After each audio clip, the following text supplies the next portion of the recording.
Papel, tinta, pluma. Sa bawat papel na aking pinipilas, tintang di kumukupas. At plumang nagsisilbing pagbigkas, sila na nagsisilbing kakayahan ko upang madinig sa kabila ng boses kong walang kakayahang makapagsalita.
Mare, ano ipapangalan mo dyan sa anak mo?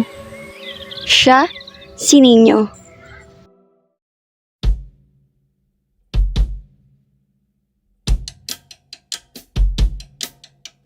Minsan sa may kalayaan tayo'y nagkatagpuan. May mga sariling gimik at kanya-kanyang hangad sa buhay. Sa ilalim ng isang bubong, mga sikretong ibinubulong. Kahit na anong mangyari, kahit na saan ka man patungo, ngunit ngayon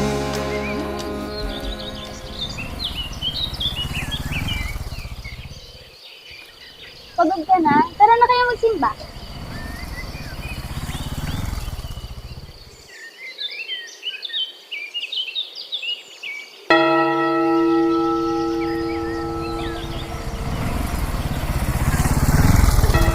Bili na kayo! Bili na!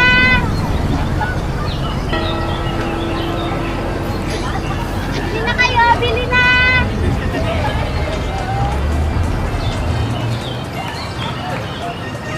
Bili na kayo! Bili na! Bili na kayo! Bili na! Ate, laki siya! Bili na!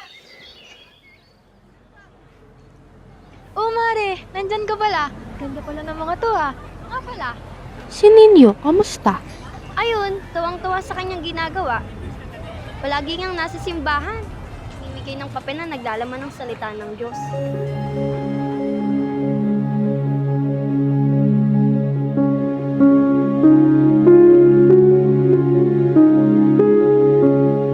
Ate ko, salita ng Diyos. Gusto mo ba? Ate ko, say ito ni Lord. Gusto mo ba nito? Besi ko, salita to ng Diyos. Gusto mo ba? Salamat po. Bes, doon tayo oh. Mas maraming tao doon. Tara.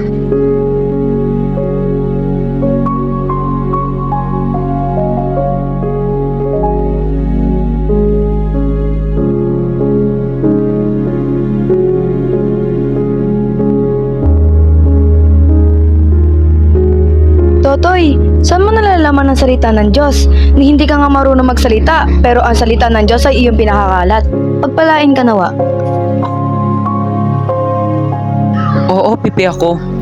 Wala akong kakayang makapagsalita. May tuturing ko itong malaking pagsubok simula pa ng bata pa ako.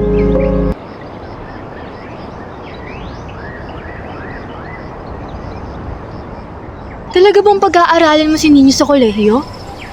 Gusto niya. Pangarap niya. Pero ayoko eh. Hindi sa tinututulan ko ang mithiin niya sa buhay. Pero Flor, simula kinder hanggang ngayong senior high school, siya pa rin ang tampulan ng tuso sa kanilang eskwelahan. Masakit makita siyang nasasaktan. Una pa lang, sana hindi ko na lang siya pinanganak, di ba? Kung alam ko lang na ganitong hirap ng buhay ang kanyang nararanasan, ni hindi ko nga siya maipasok sa eskwelahan kung saan siya nararapat. Kung naging maingat ka lang sana at hindi mo sinabukang ipalaglag ng ilang beses yung anak mo, hindi magkakaroon ng komplikasyon ng anak mo. Pero kita mo naman kung gaano siya kaprosigido mag-aral, di ba? Flor, hindi mo alam kung anong hirap ang pinagdadaanan ko sa tatay ni Ninyo. Kaya wala ka sa posisyon para sabihin sa akin yan. Pero tama ka rin eh. Pinagpapasa Diyos ko nga na araw-araw na sana bigyan niya pa ako ng mahabang buhay para maggabayan at masamahan ko ang aking anak sa mundo puno ng hirap.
Hoy ninyo, niloloko mo na naman sa sarili mo ah.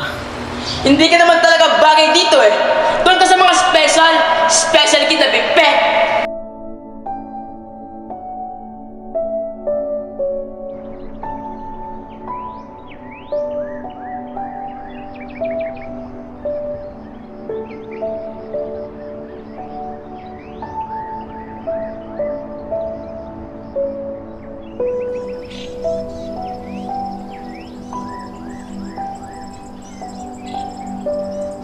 Pero hindi mo alam kung anong hirap ang mararanasan mo sa kolehiyo, anak.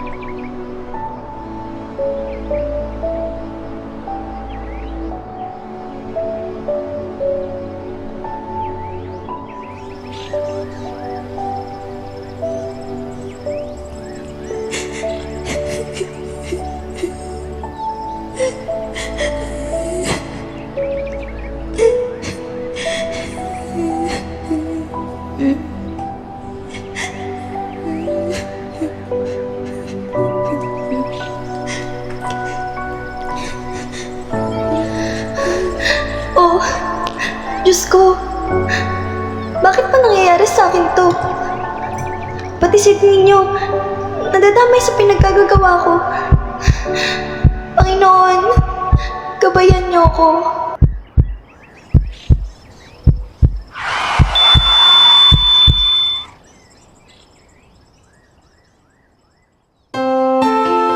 Ninyo! Ninyo! Ang nanay mo!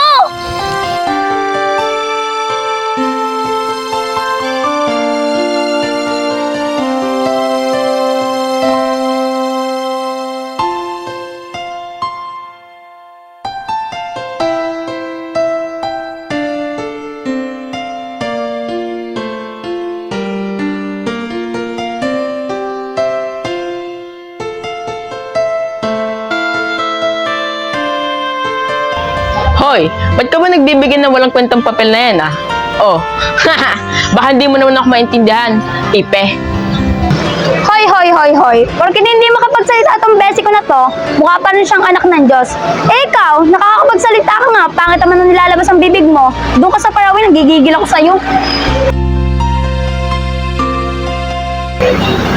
Paano ka ngayon ninyo?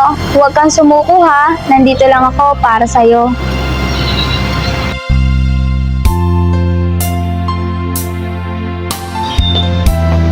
Totoy, paano ka na ngayon? Itutuloy mo pa ba ang pag-aaral mo? Kakayanin mo ba ngayon at wala na ang nanay mo?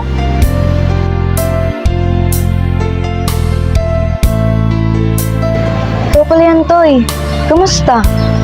Ipagdarasal ko na sana kung ano man ang iniisip o ay kinabibigat ng puso mo ngayon, huwag mo kakalimutan ng Diyos sa desisyon mo, ha?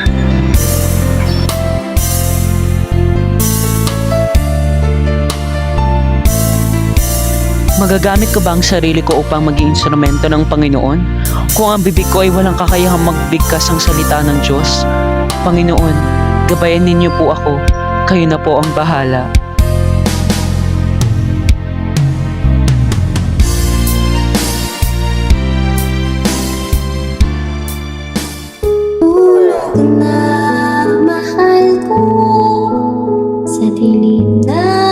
Naniniwala ako na kahit sino ka pa sa mundo, kailangan mo ng isang aagapay sa'yo, isang gagabay sa'yo, isang tao na nariyan upang tulungan ka. Sobrang laki ng pasasalamat ko sa nanay ko na tinuruan ako kung gaano kabuti ang Panginoon.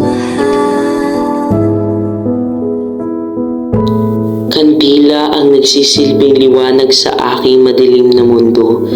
Noong mga panahong ako'y nalulugmok, kagaya ng isang kandilang nakayukyok, ramdam kong tila ako'y nauubos. Ngunit nang makilala ko ng lubos ang Diyos, natutunan kong tumindig sapagkat napagtanto ko na ang nakatindig na kandila ay mas matagal maubos, kagaya ng paninindigang nakamit ko nang mas makilala ko ang Diyos. Paano ka po nakarating sa posisyon na yan? Kilos, haplos, agos ng buhay. Parang kailan lang nang ikay aking mahagkan, mga kamay mong nariyan sa tuwing ikay aking kailangan. Isa akong pipe. Akala ko dati hindi na ako magiging instrumento ng Panginoon. Ang buhay ko na walang kakayang makapagsabi, harap-harapan ng nararamdaman noong nawala ka. Ako'y parang pasuko na, sa lumbay at pananabik sa iyong presensya.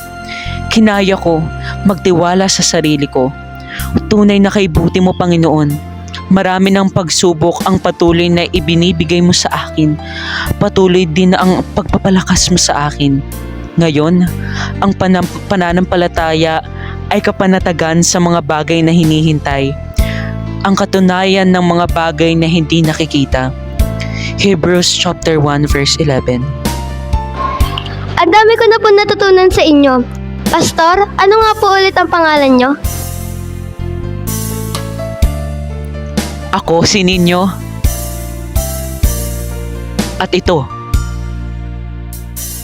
ang buhay ko.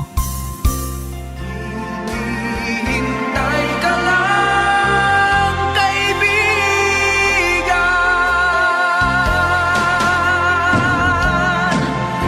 Sikapin mo, pilitin mo, tibayan ang iyong pusong tama.